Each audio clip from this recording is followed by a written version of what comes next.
সালাত নাই, ইসলাম নাই। কেউ যদি মনে করে আমি নামাজ পড়ি না তারপরে মুসলিম, এটা একটা ডাহা মিথ্যা কথা। নামাজ না পড়লে কেউ মুসলিম থাকে না।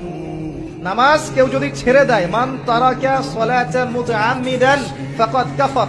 নবী সাল্লাল্লাহু আলাইহি ওয়াসাল্লাম বলেছেন, কোন ব্যক্তি যদি সালাতকে ইচ্ছা করে ছেড়ে দেয়, কোন ব্যক্তি যদি নামাজকে ইচ্ছা করে ছেড়ে দেয়, সে ব্যক্তি কুফরি করে। ফাকাদ কাফারা বাইনার রাজুলি ওয়া বাইনাশ শিরকি ওয়াল কুফর তারকুস সালাত। হাদিসে এসেছে একজন মুসলিম বান্দা আর একজন মুশরিক কাফেরের মধ্যে পার্থক্যই হচ্ছে নামাজ। নামাজ নাই, ইসলাম নাই। বাংলাদেশে অনেকে মানুষ মনে করে যে নামাজ না পড়লেও মানুষ মুসলিম থাকে। আরব কান্ট্রিতে এটা মনে করে না, ওরা মনেই করে না নামাজ না পড়লে কেউ মুসলিম থাকতে পারে। হ্যাঁ, এখানে দুটো বিষয় আসতে পারে। একজন ব্যক্তি আকীদা রাখে যে নামাজ পড়াটা ফরজ, এরপরে করছে না অলসতা করে, একে আমরা ফাসিক জালেম বলতে পারি। আরেকজন ব্যক্তির আকীদা হচ্ছে নামাজ না পড়লেও চলে, একে সুস্পষ্ট কুফরি ফতোয়া দিতে হবে।